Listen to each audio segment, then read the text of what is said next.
Halo semuanya, kembali lagi bersama gue dan di pembahasan sejarah. Di video kali ini, gue akan membahas salah satu tokoh sejarah yang menjadi referensi dan menginspirasi Eiichiro Oda untuk membuat salah satu karakter yang ada di One Piece.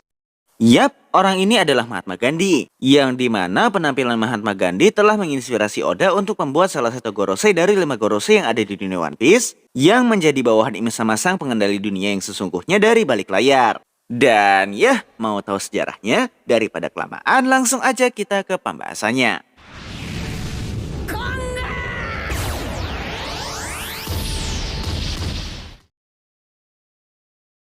Kalau kita perhatikan secara detail dari 5 Gorosei yang ada di dunia One Piece, ada satu Gorosei yang memiliki penampilan yang berbeda dibanding dengan 4 Gorosei yang lainnya. Yang dimana ketika Gorosei yang lainnya berpakaian mengenakan jas hitam dan terlihat misterius, Gorosei yang satu ini selalu terlihat membawa pedang dan mengenakan pakaian yang bisa dibilang sangat sederhana. Dan ya, seperti yang gue bilang tadi, Gorosei yang satu ini terinspirasi dari sosok Mahatma Gandhi, seorang pahlawan revolusioner India yang berhasil membebaskan India dari jajahan Kekaisaran Britania pasca Perang Dunia Kedua. Nah, kenapa Mahatma Gandhi ini bisa menjadi sosok yang menginspirasi Oda dan apa saja prestasinya sebagai pahlawan kemerdekaan dari negara India?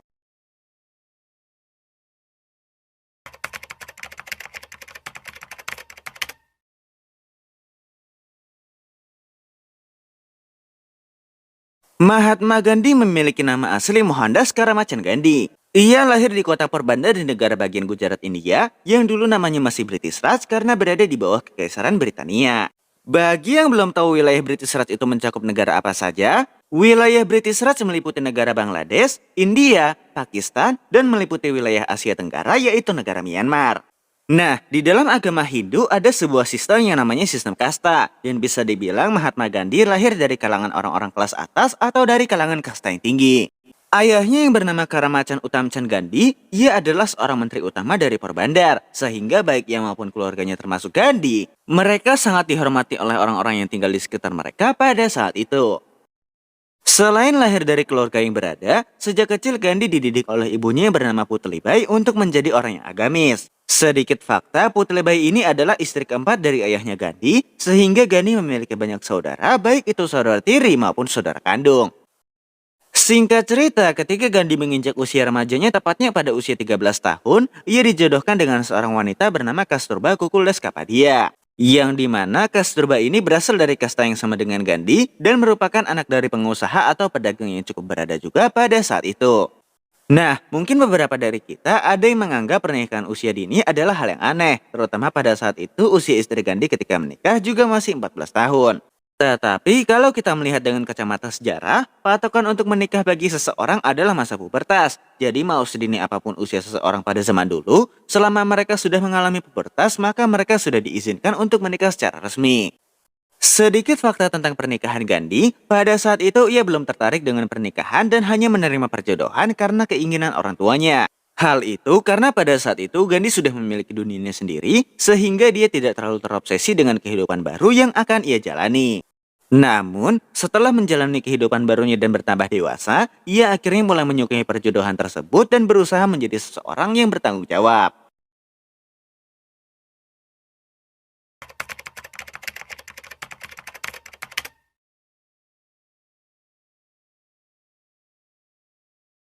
Sebelum ayahnya meninggal pada tahun 1885, kedua orang tuanya meminta Gandhi untuk mempelajari ilmu hukum di pusat pemerintahan Kekaisaran Britania, yaitu kota London. Akhirnya, pada tahun 1888 ketika Gandhi menginjak usia 18 tahun, ia berangkat ke kota London dan belajar di perguruan tinggi The Honourable Society of the Inner Temple. Selama di London, Gandhi tidak terlalu banyak bergaul dengan orang-orang di sana karena ia sering mendapatkan perlakuan rasis dari orang-orang kulit putih karena background Mahatma Gandhi yang merupakan orang dari negara jajahan dan memiliki kulit yang berwarna gelap. Tetapi meskipun ia jarang bergaul dengan orang-orang di sana, Gandhi menghabiskan waktunya dengan mempelajari banyak hal terutama dalam bidang spiritual. Salah satunya adalah kitab-kitab kuno agama Hindu yang membuat Gandhi menjadi semakin agamis karena dulu ia adalah orang yang jauh dari ajaran agama Hindu, bahkan ia pernah memakan daging sapi yang dimana hal itu sangat dilarang keras dalam ajaran agama Hindu.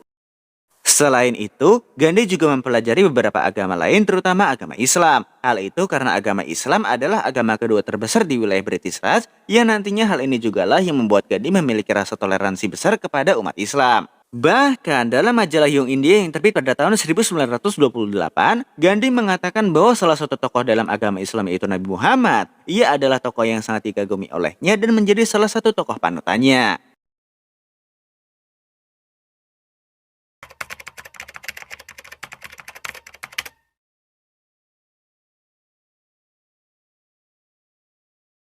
Setelah 3 tahun belajar dan tinggal di London, Gandhi lulus secara resmi menjadi pengacara dan kembali ke kampung halamannya yaitu Porbandar, India.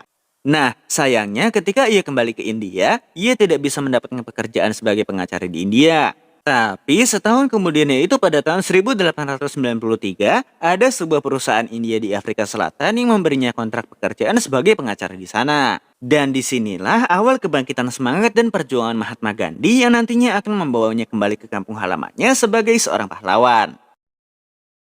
Ketika hidup di Afrika Selatan, Gandhi mendapatkan perlakuan rasis di tanah yang pada saat itu juga merupakan wilayah jajahan Kekaisaran Britania dan Belanda yang dipenuhi oleh orang-orang kulit putih. Lalu, karena melihat cukup banyak orang-orang India dan juga orang kulit hitam yang memiliki nasib yang sama, Gandhi memutuskan untuk berjuang demi kebebasan dan melawan rasisme dari orang-orang kulit putih. Yang dimana ia membuat sebuah organisasi bernama Natal Indian Congress pada tanggal 22 Agustus 1894 yang bertujuan untuk mengusir orang-orang kulit putih dari Afrika Selatan tanpa menggunakan jalur kekerasan. Sedikit fakta, karena kehadiran Gandhi beserta semua hal yang ia lakukan selama berada di Afrika Selatan, sosok Mahatma Gandhi telah menginspirasi seorang revolusioner dari Afrika Selatan yang bernama Nelson Mandela. Bagi yang belum tahu Nelson Mandela itu siapa, ia adalah seorang revolusioner sekaligus pahlawan bagi orang kulit hitam Afrika Selatan karena telah membebaskan Afrika Selatan dari penjajahan orang kulit putih yang telah memperbudak orang-orang kulit hitam selama ini.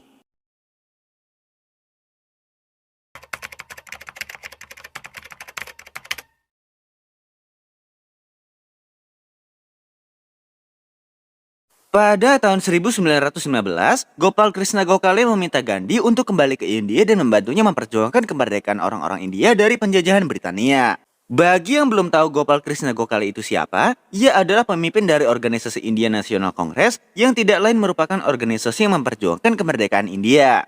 Nah, akhirnya Mahatma Gandhi pun segera pulang ke kampung halamannya dan akhirnya 5 tahun kemudian, tepatnya pada tahun 1920, Mahatma Gandhi dilantik sebagai pemimpin Indian National Congress untuk menggantikan Gopal Krishna Gokhale.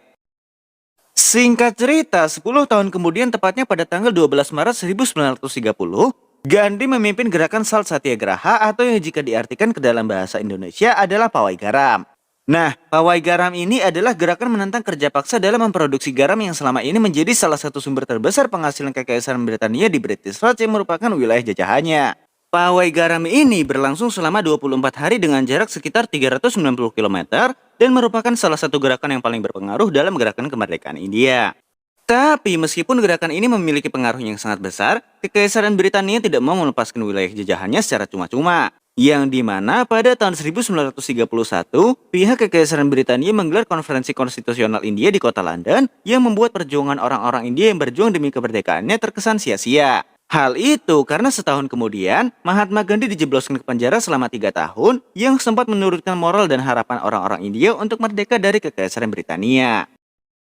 Nah, setelah berhasil bebas dari penjara, Gandhi tidak menyia-nyiakan momentumnya lagi agar tidak kehilangan kesempatan untuk memerdekakan India dari jajahan Britania. Begitu ia keluar dari penjara, ia mewariskan jabatannya sebagai pemimpin Indian National Congress kepada muridnya yaitu Jawaharlal Nehru yang nantinya akan menjadi Perdana Menteri pertama India. Yap, Jawaharlal Nehru adalah tokoh yang tidak asing dalam sejarah Indonesia, yang dimana ia adalah orang yang mewakili negara India sebagai salah satu negara yang mengakui negara Indonesia sebagai negara yang berdaulat dan telah merdeka dari penjajahan Belanda.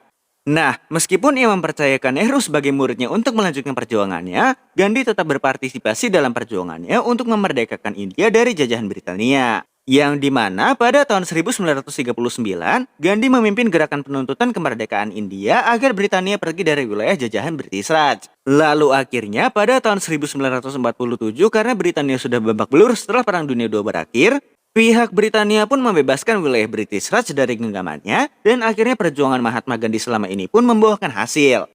Namun sayangnya, partai fasisme India yang tidak menyukai sikap Gandhi yang sangat toleransi terhadap agama Islam membuat mereka geram terhadap Gandhi. Dan akhirnya setelah bertambahnya banyak hal yang tidak mereka suka dari Gandhi selain sikap toleransinya, seorang Hindu bernama Nathuram Godse yang berasal dari partai fasis pun membunuh Gandhi dengan cara mendekatinya Lalu ia menembakkan 3 peluru melalui pistolnya tepat ke arah dagu Mahatma Gandhi. Nah, kematian Gandhi inilah yang menjadi salah satu penyebab hilangnya kepercayaan orang-orang Muslim kepada umat Hindu sehingga nantinya menjadi pemicu perang India-Pakistan. Dan contoh orang-orang India yang berasal dari partai fasis yang masih bisa kita lihat sekarang ini adalah Modi dan juga Nupur Sharma. Yang dimana memang akhir-akhir ini Nupur Sharma hampir menyebabkan perang saudara di negara India antara umat Muslim dan umat Hindu karena suatu statementnya yang membuat orang-orang India Muslim menjadi marah.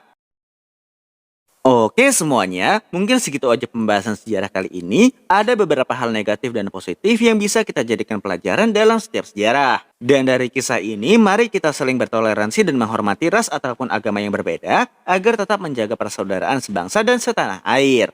Dan ya, gua Dans pamit undur diri. Arigatou gozaimasu, salam hikikomori.